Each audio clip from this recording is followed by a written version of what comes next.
ഈശോ മിശിഹായിൽ പ്രിയമുള്ള സഹോദരി സഹോദരന്മാരെ, നമ്മുടെ കർത്താവായ ഈശോ മിശിഹ മരിച്ച് 3-ാം ദിവസം ഉയിർത്തെഴുന്നേറ്റു.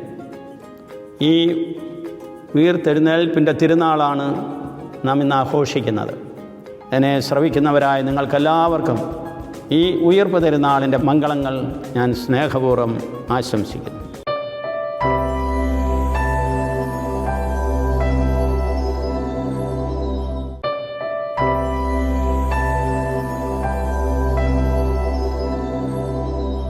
സ്നേഹം നിറഞ്ഞവരെ, ഇന്ന് ക്രൈസ്തവ ലോകം നമ്മുടെ കർത്താവിൻ്റെ ഉത്ഥാന തിരുനാൾ ആഘോഷിക്കുകയാണ്. നമുക്കെല്ലാവർക്കും പ്രത്യാശ പകരുന്ന ഒരു അവസരമാണ് ഈശോയുടെ ഉയർപ്പ് തിരുനാൾ. കുരിശിൽ മരിച്ച് കല്ലറയിൽ സംസ്കരിക്കപ്പെട്ട യേശു 3-ാം ദിവസം ഉയർത്തെഴുന്നേറ്റു. ഏറെ ആഹ്ലാദവും ആനന്ദവും പ്രതീക്ഷകളും കൈമാറുന്ന ഒരു വലിയ തിരുനാളാണ് ഈ ഈസ്റ്റർ. പ്രത്യേകിച്ച് മരണത്തെ തോൽപ്പിച്ച്, തിന്മയെ തോൽപ്പിച്ച് ജീവനിലേക്ക്, നന്മയിലേക്ക് നമ്മുടെ കർത്താവ് ഉയർത്ത് എഴുന്നേറ്റു. അവിടുന്ന് ജീവൻ്റെ നാഥനാണ്. ഉത്ഥാനത്തിൽ വിശ്വസിക്കുക എന്ന് പറയുമ്പോൾ നാം ഓരോരുത്തരും ജീവൻ്റെ നാഥനായ ക്രിസ്തുവിൻ്റെ സ്നേഹിതരാവുക, സുഹൃത്തുക്കളാകുക എന്നാണ് പ്രായോഗികമായി നമുക്ക് ലഭിക്കുന്ന ആ ഒരു ആഹ്വാനം. മരണം സ്വാഭാവികമായും ആത്യന്തികമായ ഒറ്റപ്പെടലിൻ്റെയും അകൽച്ചയുടെയും അനുഭവമാണെങ്കിൽ, ജീവൻ്റെ സുഹൃത്തുക്കളാവുക എന്ന് പറയുമ്പോൾ അടുപ്പത്തിൻ്റെയും സ്നേഹത്തിൻ്റെയും അനുഭവങ്ങൾ പകരുന്നവരായി നമ്മൾ ജീവിക്കുക. ആ അനുഭവങ്ങളിലൂടെ ഉദ്ധിതനായ ക്രിസ്തുവിൻ്റെ സാന്നിധ്യം നമ്മുടെ ചുറ്റുപാടുമുള്ള മനുഷ്യർക്ക് നമുക്ക് നൽകുവാനായിട്ട് സാധിക്കും.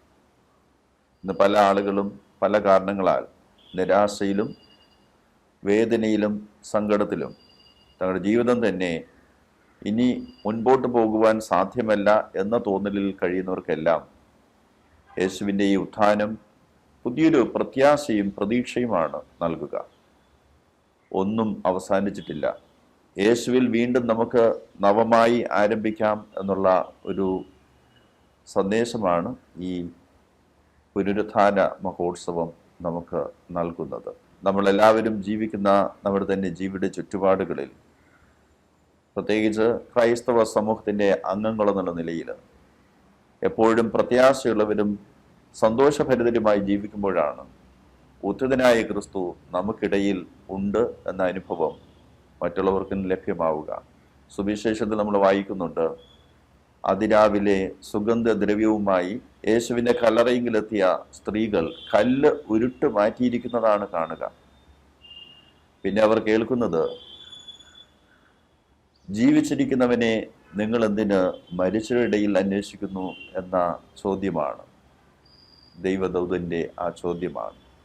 നമ്മുടെ കർത്താവ് മരണത്തെ തോൽപ്പിച്ച് ജീവനിലേക്ക് പ്രവേശിച്ച നാഥൻ സജീവമായി നമുക്കിടയിൽ, നമുക്ക് ചുറ്റും തൻ്റെ ആ സർഗശക്തിയിലൂടെ, തൻ്റെ സാന്നിധ്യത്തിലൂടെ ഉണ്ട് എന്നുള്ളതാണ് നമുക്ക് ഏറെ പ്രത്യാശ പകരുന്നത്.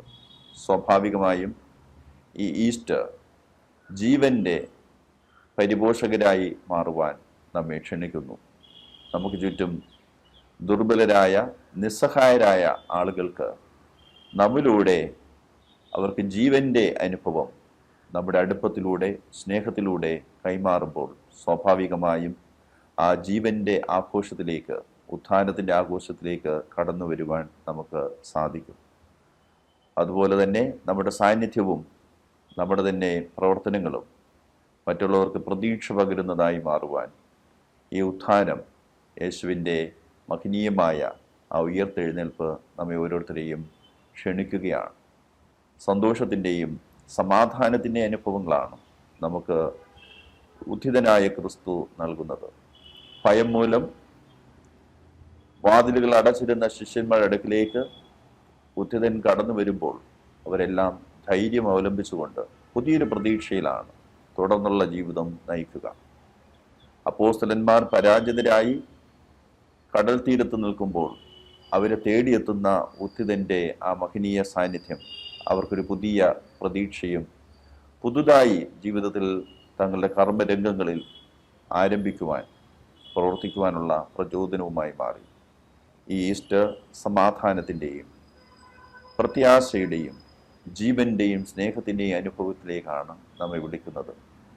ദിവ്യനാഥൻ ഉദ്ധിതനായ മിശിഹ നമ്മോടൊപ്പമുണ്ട് എന്നുള്ള ആ പ്രത്യാശയിൽ നമുക്ക് ഈ ഈസ്റ്റർ ആഘോഷിക്കാം. നിങ്ങൾക്കെല്ലാവർക്കും ഉദ്ധിതനായ യേശുവിൻ്റെ സമാധാനവും അവിടുന്ന് പകരുന്ന പ്രത്യാശയും നേരുന്നു. ഈസ്റ്റർ ആശംസകൾ സന്തോഷപൂർവ്വം ഞാൻ നേരുന്നു.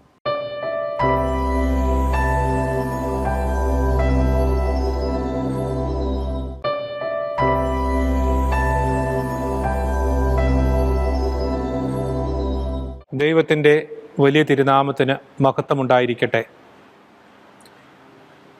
ലോകമാസകലം കർത്താവായ യേശു ക്രിസ്തുവിൻ്റെ ഉത്ഥാന പെരുന്നാൾ കൊണ്ടാടുകയാണ്.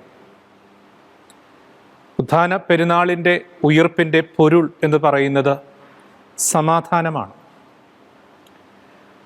സമാധാനമാണ് അവിടുന്ന് ഉയിർപ്പ് വഴി മനുഷ്യ സമൂഹത്തിന് ആശംസിക്കുന്നത്. ഇന്ന് ലോകത്തിൽ നഷ്ടമായിക്കൊണ്ടിരിക്കുന്നത് ഈ സമാധാനത്തിൻ്റെ ചിന്തകളാണ്. ഉക്രൈൻ ഇപ്പോൾ യുദ്ധത്തിൻ്റെ കെടുതിയിലാണ്. യൂറോപ്യൻ രാജ്യങ്ങൾ അതിൻ്റെ ഭീഷണിയിലാണ്. നമ്മുടെ നാട്ടിലും പലതരത്തിലുള്ള ആത്മീയ സാമൂഹ്യ സംഘർഷങ്ങൾ നിലനിൽക്കുന്നു. ലഹരിയുടെ അതിരുകടന്ന ഉപയോഗം നമ്മുടെ തലമുറകളെ, കുടുംബങ്ങളെ സമാധാനം നഷ്ടപ്പെടുത്തുന്ന ഒരു അന്തരീക്ഷത്തിലേക്ക് കൊണ്ടുവരുന്നു.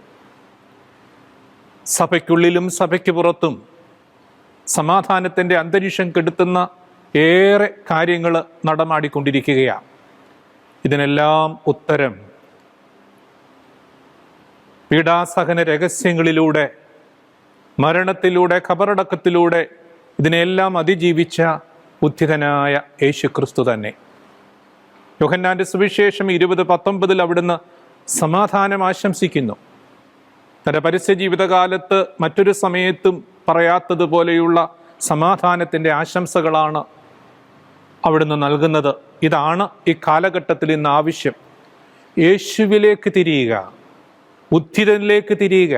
അതാണ് സമാധാനത്തിൻ്റെ ഏറ്റവും ഉത്തമമായ മാർഗം. ശാശ്വതമായ സമാധാനം അവിടത്തേക്ക് മാത്രമേ നമുക്ക് നൽകാൻ സാധിക്കുകയുള്ളൂ എന്നുള്ളതാണ്. ക്രിസ്ത്യാനികളെക്കുറിച്ച് പറയുന്നത് ഈസ്റ്റർ ക്രിസ്ത്യൻസ് എന്നാണ് പറയുന്നത്. പ്രതീക്ഷ നഷ്ടപ്പെട്ടവരല്ല. കല്ലറയ്ക്കും അപ്പുറത്ത് 2 കൈയും ഉയർത്തി മുറിപ്പാട് കാണിച്ച് അവൻ പറയുന്നു, നിങ്ങൾക്ക് സമാധാനം. ഇന്ന് ഭിന്നതകളുടെ കാലമാണ്. അനീതികൾ വർദ്ധമാനമായിക്കൊണ്ടിരിക്കുന്ന കാലമാണ്. യേശുവിൻ്റെ കാലത്തും ശിഷ്യന്മാരും കൂടെയുള്ളവരും എല്ലാം യേശുവിനെ ഇട്ടിട്ട് പോയി, ഭിന്നിച്ചു പോയി. ഇന്ന് സഭകൾക്കുള്ളിലും ഭിന്നതകളുണ്ട് പല കാരണങ്ങളാൽ. ഈ ഭിന്നതകളെ ഒന്നിപ്പിക്കുന്നവനാണ് ഉദ്ധിതനായ ക്രിസ്തു. ഭിന്നിച്ചു നിന്ന ശിഷ്യന്മാരെ എല്ലാം അവിടുന്ന് ഒരുമിച്ച് കൂട്ടി വീണ്ടും സഭയായി നമ്മൾ ജീവിക്കുന്നു. അപ്പോൾ ഉയർപ്പ് നൽകുന്ന 2ാം സന്ദേശം എന്ന് പറയുന്നത് ഒരുമയുടേതാണ്, ഐക്യത്തിൻ്റെതാണ്. എവിടെ ഐക്യമുണ്ടോ അവിടെ ഉദ്ധിതനുണ്ട്, അവിടുത്തെ സമാധാനമുണ്ട്. എല്ലാ പ്രത്യയ ശാസ്ത്രങ്ങളെക്കാൾ കർത്താവിൻ്റെ ഉത്ഥാനത്തിൻ്റെ പ്രത്യയ ശാസ്ത്രമാണ് പ്രത്യാശയുടെ പ്രത്യയ ശാസ്ത്രം. അതിൽ നമുക്ക് അടിയുറച്ച് വിശ്വസിക്കാം. ആ സമാധാനത്തിൽ നമുക്ക് നമ്മുടെ കുടുംബങ്ങളെ, നമ്മുടെ കുഞ്ഞുങ്ങളെ, തലമുറകളെ വളർത്താം. എന്നെ കേൾക്കുന്ന ഷെക്കീനായുടെ എല്ലാ പ്രേക്ഷകർക്കും ഉത്ഥാന തിരുനാളിൻ്റെ എല്ലാ നന്മകളും സന്തോഷവും ഹൃദയ ഐക്യവും സമാധാനവും ഞാൻ പ്രാർത്ഥിക്കുന്നു. യൂഹന്നാൻ മാർ തെയോഡോഷ്യസ്, മൂവാറ്റുപുഴ മെത്രാപ്പോലീത്ത. Happy Easter.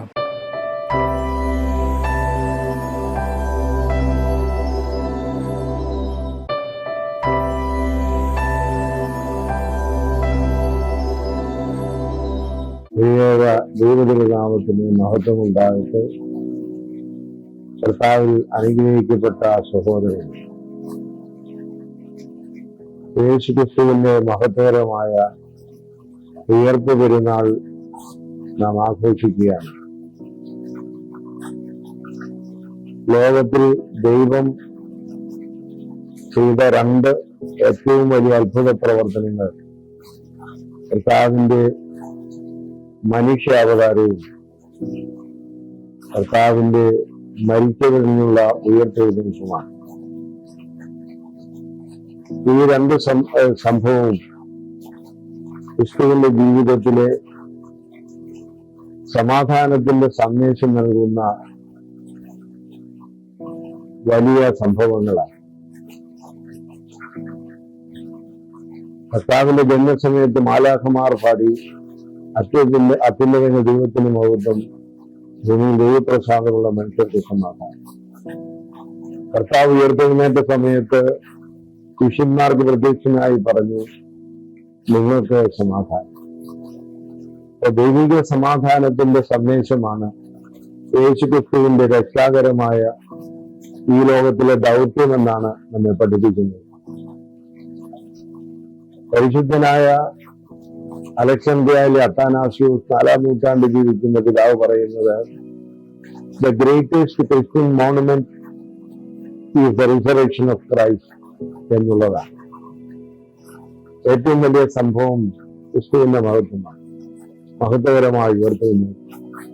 അതാണ് പരിശുദ്ധനായ പൗലോസിലെ 1-ാമത്തെ കൊരിന്ത്യർ ലേഖനം 15-ാം അധ്യായം 14-ാം വാക്യത്തിൽ പറയുന്നു, ക്രിസ്തു ഉയർത്തെഴുന്നേറ്റിട്ടില്ലെങ്കിൽ നിങ്ങളുടെ വിശ്വാസം വ്യർത്ഥം, ഞങ്ങളുടെ പ്രസംഗവും വ്യർത്ഥം. അതുകൊണ്ട് ക്രിസ്തീയ വിശ്വാസത്തിന്റെയും സഭയുടെ അടിസ്ഥാനം യേശു ക്രിസ്തുവിന്റെ ഉയർത്തെഴുന്നേൽപ്പാണ്. എന്താണ് ആ ഉയർത്തെഴുന്നേൽപ്പ് നമുക്ക് നൽകുന്നതായ സന്ദേശം? ദൈവിക സമാധാനം. ക്രിസ്തുവിന്റെ ആത്യന്തികമായിരിക്കുന്ന സന്ദേശം ദൈവികമായ സമാധാനം. യോഹന്നാന്റെ സുവിശേഷം 14-ാം അധ്യായത്തിൽ നമ്മൾ വായിക്കുന്നു, എന്റെ സമാധാനം ഞാൻ നിങ്ങൾക്ക് തരുന്നു, അത് ലോകം തരുന്ന പോലെയല്ല.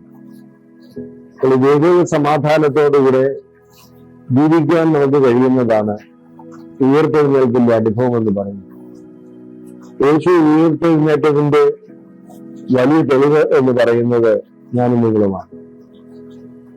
സഭ ഇന്നും ക്രിസ്തുവിനെ ആരാധിച്ച് ജീവിക്കുന്നു എന്നുള്ളതാണ് യേശു ക്രിസ്തു ഉയർത്തെഴുന്നേൽപ്പിന്റെ ചരിത്രപരമായ തെളിവ് എന്ന് പറയുന്നത്.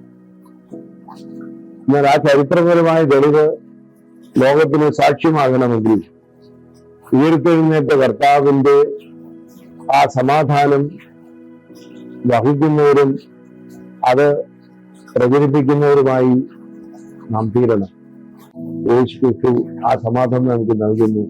ആ സമാധാനം ഉൾക്കൊള്ളുന്നവരായിട്ട് ലോകത്തിൽ ജീവിക്കുവാൻ എന്നെയും നിങ്ങളെയും ദൈവം സഹായിക്കട്ടെ എന്ന് പ്രാർത്ഥിച്ചുകൊണ്ട് എല്ലാ ഉയർപ്പിന്റെ മംഗളങ്ങളും ആശംസിച്ചുകൊണ്ട് എന്റെ വാക്കുകളെ ചുരുക്കുന്നു. ദൈവം നിങ്ങളെ അനുഗ്രഹിക്കും.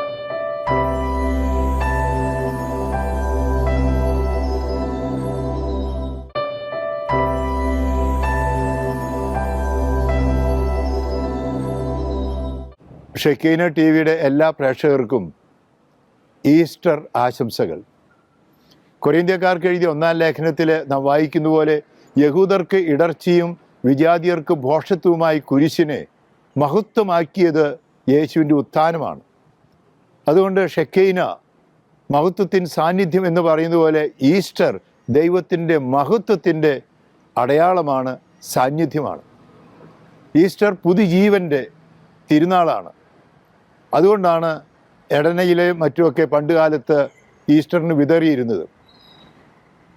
യോഹന്നാന്റെ സുവിശേഷം 12:24 വായിക്കുന്ന പോലെ, കോതമ്പ് മണി നിലത്ത് വീണ് അഴിയുമ്പോൾ അത് പുതുജീവൻ പ്രാപിക്കുന്ന പോലെ യേശു മരണത്തെ തോൽപ്പിച്ച് ഉത്ഥാനം ചെയ്തപ്പോൾ നമ്മുടെ എല്ലാവരുടെയും ജീവിതം ഒരു പുതിയ ജീവിതത്തിന്, സ്വർഗത്തിനുള്ളതാണെന്ന് നമ്മെ ഓർമ്മപ്പെടുത്തുകയാണ്. മനുഷ്യൻ്റെ ജീവിതത്തിൻ്റെ അർത്ഥവും ലക്ഷ്യവും എന്തെന്ന് വെളിപ്പെടുത്തുന്നതാണ് ഈ ഉത്ഥാനത്തിൻ്റെ തിരുനാൾ. അതുകൊണ്ടാണ് തീർച്ചയായിട്ടും ഈ കോവിഡിൻ്റെ രോഗത്തിൻ്റെ പശ്ചാത്തലത്തിൻ്റെ, യുദ്ധത്തിൻ്റെയൊക്കെ പശ്ചാത്തലത്തിൽ ഈസ്റ്റർ പ്രത്യാശയുടെ തിരുനാളാണ്. നമുക്കിത് ഇതോടുകൂടി തീരുന്നില്ല, മരണത്തോടു കൂടി തീരുന്നില്ല. നമ്മുടെ ജീവിതം യോഹന്നാൻ സുവിശേഷം 14:6 വായിക്കുന്ന പോലെ പിതാവിൻ്റെ പക്കൽ എത്തിച്ചേരാനുള്ളതാണ്, അതിനുള്ള മാർഗമാണ് യേശു എന്ന് പറയുന്നത്. അതുകൊണ്ട് ഈസ്റ്റർ പുതുജീവൻ്റെ തിരുനാളാണ്, മഹത്വത്തിൻ്റെ തിരുനാളാണ്, പ്രത്യാശയുടെ തിരുനാളാണ്. അതിനെല്ലാത്തിലും ഉപരി അത് സമാധാനത്തിൻ്റെ തിരുനാളാണ്. ഈ ഉത്തിതനായി യേശു നമുക്ക് നൽകുന്നത്, പറഞ്ഞിട്ട് ആശംസിക്കുന്നത് സമാധാനം എന്നാണ്. പരിശുദ്ധ കുർബാനയിൽ അതുകൊണ്ടാണ് യേശു നിങ്ങൾക്ക് സമാധാനം എന്ന് പറയുന്നത്. ഈ യേശുവിനെ നമുക്ക് സ്വീകരിക്കാം. ആദിമ സഭയിലെ ക്രിസ്ത്യാനികളെ വിളിച്ചിരുന്നത് ഈസ്റ്റർ ജനത എന്നാണ്. മറ്റുള്ളവർക്ക് അഗ്രാഹ്യമാണ്. പലർക്കത് മനസ്സിലായില്ല. എമ്മാവുസിൽ പോയി ശിഷ്യന്മാർക്ക് പോലും യേശു ഉത്ഥാനം ചെയ്തു എന്ന് പറഞ്ഞിട്ട് മനസ്സിലായില്ല. യേശു അവരുടെ കൂടെ നടന്ന് അവരെ പഠിപ്പിച്ച് അപ്പം മുറിച്ച് ആശീർവദിച്ചു കൊടുത്ത് അവരുടെ കണ്ണു തുറന്ന് അവരോട് പറഞ്ഞു, നിങ്ങൾ കൂട്ടായ്മയിലായിരിക്കണം. അതുകൊണ്ട് ഈ ഈസ്റ്ററിന് ഫ്രാൻസിസ് മാർപ്പാപ്പ ആഹ്വാനം ചെയ്തതുപോലെ നമുക്ക് കൂട്ടായ്മയിലാകാം, നമുക്ക് നമ്മുടെ സന്തോഷം വേദനിക്കുന്നവരുമായി പങ്കുവെക്കാം. അങ്ങനെ ഒരു പ്രേക്ഷിത ചൈതന്യത്തോടെ ഈസ്റ്റർ ആഘോഷിക്കാൻ, ഈസ്റ്റർ ജനതയാകാനാണ് എല്ലാ പ്രേക്ഷകരെയും ദൈവത്തിൻ്റെ മഹത്വത്തിൻ്റെ സാന്നിധ്യമുള്ള ഈ ലോകമാക്കാൻ നിങ്ങളോട് ആഹ്വാനം ചെയ്യുന്നത്. അങ്ങനെ നമുക്ക് ദൈവത്തിൻ്റെ മഹത്വം അഥവാ ഷെക്കീനയാകാം, നമുക്ക് ഈസ്റ്റർ ജനതയാകാം. ഫ്രാൻസിസ് മാർപ്പാപ്പ വലിയ ജൂബിലിക്ക് ഒരുക്കമായി പറയുന്ന പോലെ പ്രത്യാശയുടെ തീർത്ഥാടകരാകാം, സമാധാനത്തിൻ്റെ വക്താക്കളാകാം. എല്ലാവർക്കും ഹാപ്പി ഈസ്റ്റർ. ഉത്ഥിതനായ യേശു നിങ്ങളെ അനുഗ്രഹിക്കട്ടെ.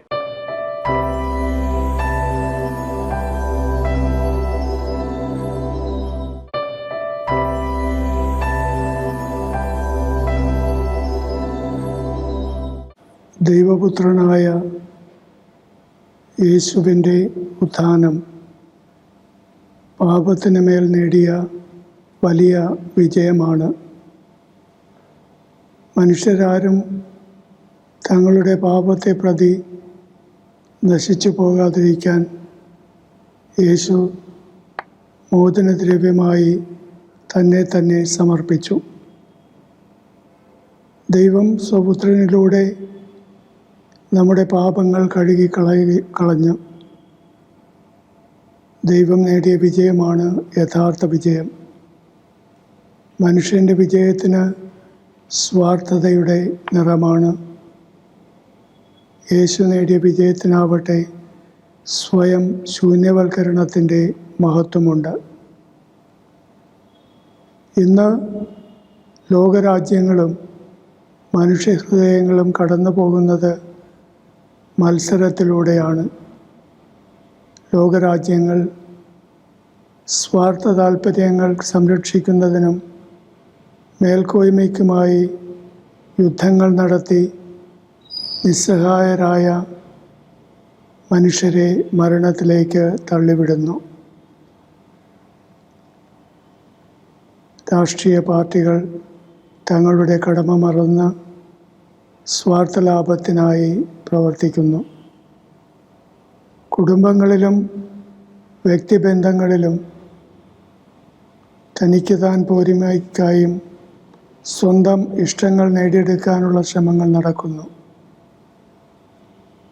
ഇതല്ല ഈസ്റ്റർ നൽകുന്ന സന്ദേശം. മറിച്ച് സ്വയം സമർപ്പണത്തിലൂടെ മറ്റുള്ളവർക്കായി എരിഞ്ഞ് ഇല്ലാതായി സമാധാനത്തിൻ്റെ പ്രകാശം പരത്താനുള്ള ആഹ്വാനമാണ് ഈസ്റ്റർ നമുക്ക് നൽകുന്നത്. ഒരു വലിയ പ്രയാസത്തിൻ്റെ കടൽ നീന്തി കടന്ന് ക്ഷീണിച്ച് വന്നിരിക്കുകയാണ് നാം എല്ലാവരും. കഴിഞ്ഞ നാളുകൾ നമുക്കൊരിക്കലും മറക്കാനാവാത്ത ദുഃഖവും വേദനയുമാണ് സമ്മാനിച്ചത്.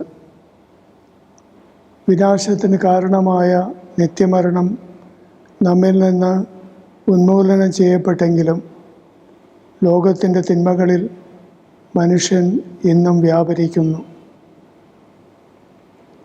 മഹാമാരിയുടെ കാലത്ത് നമുക്ക് സുപരിചിതമായ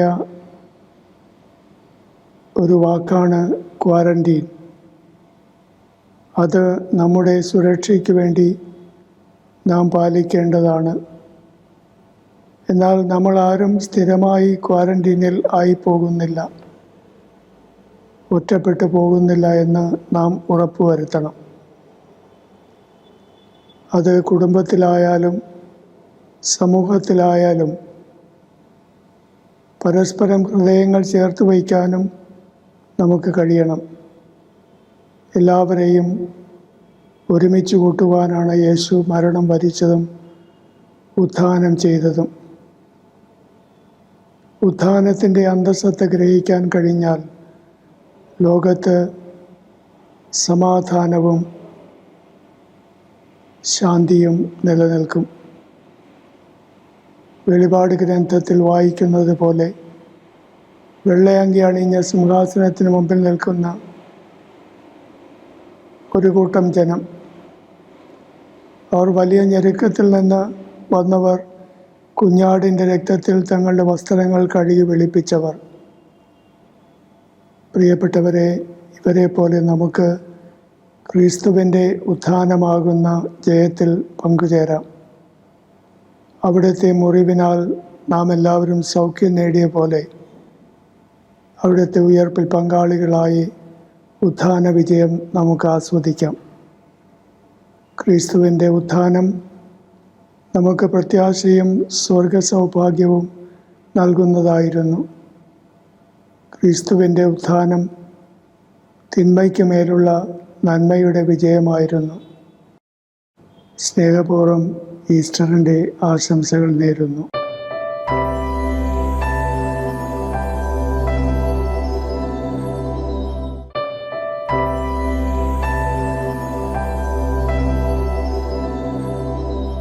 ഷെക്കീന ടി വിയുടെ പ്രേക്ഷകരായ പ്രിയ സഹോദരി സഹോദരന്മാരെ, വലിയ ആനന്ദത്തിൻ്റെ ദിവസത്തിലാണല്ലോ നമ്മളിന്ന്.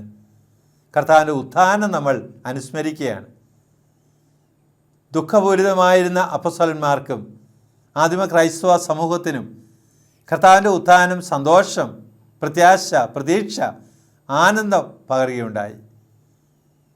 ഏറെ സന്തോഷത്തോടുകൂടി നിങ്ങൾക്ക് ഏവർക്കും ഉത്ഥാന തിരുനാളിൻ്റെ ആശംസകൾ നേരുകയാണ്. ഉത്ഥിതനായ കർത്താവ് എപ്പോഴും നമ്മുടെ കൂടെയുണ്ട്. അവിടുന്ന് കൂടെയുണ്ടെന്നുള്ളതാണ് നമ്മുടെ ബലം. ഈ ബലം അനുഭവിച്ച് സന്തോഷത്തോടു കൂടി സമാധാനത്തോടെ ജീവിക്കാൻ നിങ്ങൾക്ക് ഏവർക്കും സാധിക്കട്ടെ എന്ന് ആശംസിക്കുന്നു. ഉത്ഥാനത്തിൻ്റെ എല്ലാ മംഗളങ്ങളും ഒരിക്കൽ കൂടി നേരുന്നു.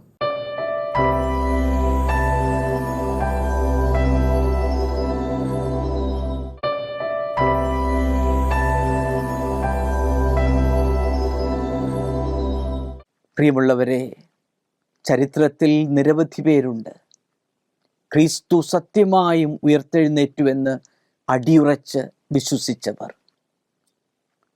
പകൽ വെളിച്ചത്തിലെ കാഴ്ചകൾ പോലെ അതിനെപ്പറ്റി അവർക്കൊരു സന്ദേഹവുമില്ല. അതിൽ സ്ത്രീകളുണ്ട്, പുരുഷന്മാരുണ്ട്, പണ്ഡിതന്മാരുണ്ട്, വിജ്ഞാനികളുണ്ട്. അപ്രകാരം വിശ്വസിച്ച് ജീവിതം പാടെ പരിവർത്തന വിധേയമാക്കിയ ഒരു വ്യക്തിയാണ് മഗ്ദലേനായിലെ മറിയം. ക്രിസ്തുവിൻ്റെ ഉത്ഥാനത്തിൻ്റെ പ്രഥമ സാക്ഷി അവളായിരുന്നു. യഹൂദ പാരമ്പര്യത്തിലെ ഒരു വിശ്വാസം ഇതാണ്: ഒരാൾ മരിച്ചാൽ ആ വ്യക്തിയുടെ ആത്മാവ് 3 ദിവസമെങ്കിലും ആ കല്ലറയിങ്കൽ ഇങ്ങനെ ഉണ്ടാകും. അങ്ങനെ ആ കല്ലറയിങ്കൽ പോയി ഒന്ന് കരഞ്ഞു തീർക്കുക, അതായിരുന്നു മറിയത്തിൻ്റെ ആഗ്രഹം. അതുകൊണ്ടാണ് പുലരിയാകാൻ കാത്തിരിക്കാതെ അവൾ വീണ്ടും ആ കല്ലറയിലെത്തിയത്. അവിടെ എത്തിയപ്പോൾ അവൾ ഒരിക്കലും ആഗ്രഹിക്കാത്ത ഒരു കാഴ്ച കണ്ടു. കല്ലറയുടെ കവാടത്തിലുണ്ടായിരുന്ന ആ വലിയ കല്ല് ഉരുട്ടി മാറ്റപ്പെട്ടിരിക്കുന്നു. അവൾ അതിവേഗത്തിൽ പോയി ശിഷ്യന്മാരെ വിവരമറിയിച്ചു. ശിഷ്യന്മാർ അവിടെ വന്ന് അത് സ്ഥിരീകരിക്കുകയും ചെയ്തു. തിരികെ പോയി. അങ്ങനെ കരഞ്ഞു നിൽക്കുമ്പോഴാണ് ഇതാ ആരോ പിന്നിൽ നിന്ന് അവളെ വിളിക്കുന്നു, മരിയ. റബോനി, അവൾ പ്രത്യുത്തരിച്ചു. ഉദ്ധിതനായ ക്രിസ്തുവിനെ ആദ്യമായി അവൾ കാണുകയായിരുന്നു. ആ ക്രിസ്തുവിൻ്റെ ഉത്ഥാനത്തിൻ്റെ സാക്ഷിയായി അവൾ മാറുകയായിരുന്നു. ഇതേപോലെ തന്നെ മറ്റു ശിഷ്യന്മാരും നിരവധി പേരും. അപ്പോസ്തലന്മാരുടെ പ്രവർത്തനങ്ങളുടെ 2-ാം അധ്യായം 32-ാം വാക്യത്തിൽ നാം കാണുന്നു, പത്രോസ് ധീരതയോടെ എപ്രകാരം വിളിച്ചു പറയുന്നു: നിങ്ങൾ മരത്തിൽ തറച്ചു കൊന്ന ക്രിസ്തുവിനെ ഇതാ ദൈവം പുനർജീവിച്ചിരിക്കുന്നു, ഞങ്ങൾ അതിന് സാക്ഷികളാണ്. പിന്നീട് ആ മനുഷ്യൻ പിന്തിരിഞ്ഞു നോക്കിയില്ല. ക്രിസ്തുവിൻ്റെ ഏറ്റവും വലിയ പ്രഘോഷകനായിത്തീരുന്നു. ക്രിസ്ത്യാനികളെ എതിർത്തിരുന്ന വെറുത്തിരുന്ന ഒരു മനുഷ്യൻ സാവൂൾ, ആ ക്രിസ്തുവിൻ്റെ ഉത്ഥാനത്തിൻ്റെ ചൈതന്യം വന്നപ്പോൾ ഗലാത്യർക്ക് എഴുതിയ ലേഖനം 2-ാം അധ്യായം 20-ാം വാക്യത്തിൽ വിളിച്ചു പറയുന്ന ഇതാണ്: ഇനി ഞാനല്ല, ക്രിസ്തുവാണ് എന്നിൽ ജീവിക്കുന്നത്. പ്രസിദ്ധ ദൈവശാസ്ത്രജ്ഞനായ മോൾട്ട്മാൻ അദ്ദേഹത്തിൻ്റെ തിയോളജി ഓഫ് ഹോപ്പ് എന്ന പുസ്തകത്തിൽ രേഖപ്പെടുത്തുന്ന ഇതാണ്: ഉത്ഥാന വിശ്വാസമില്ലാത്ത ക്രൈസ്തവ വിശ്വാസത്തെ ക്രൈസ്തവം എന്നോ വിശ്വാസം എന്നോ പറയാനാവില്ല. Christian faith that is not resurrection faith cannot be called neither Christian nor faith. അതാണ് വിഖ്യാതനായ ദൈവശാസ്ത്രജ്ഞൻ യൂർഗൻ മോൾട്ട്മാൻ പറയുക. ക്രിസ്തുവിൻ്റെ വിശ്വാസം നമ്മുടെ ജീവിതത്തെ പരിവർത്തന വിധേയമാക്കണം. ക്രിസ്തുവിൻ്റെ ഇതിലുള്ള ഉത്ഥാനത്തിലെ വിശ്വാസം നമ്മെ ചൈതന്യത്തിൽ ആക്കണം. ആ ചൈതന്യം നമ്മിലുണ്ടാകട്ടെ. ഉത്ഥാനം നൽകുന്ന ശാന്തിയും സന്തോഷവും നമ്മുടെ ഹൃദയത്തിലും ജീവിതത്തിലും നിന്ന് തിറഞ്ഞു നിൽക്കട്ടെ. ആ സന്തോഷം സ്നേഹമോടെ നിങ്ങൾക്ക് ഓരോരുത്തർക്കും നേരുന്നു. ഷെക്കീന ടെലിവിഷൻ്റെ എല്ലാ പ്രേക്ഷകർക്കും ഉത്ഥാനത്തിൻ്റെ ആനന്ദവും അനുഗ്രഹവും സ്നേഹമോടെ നേരുന്നു. Happy Easter.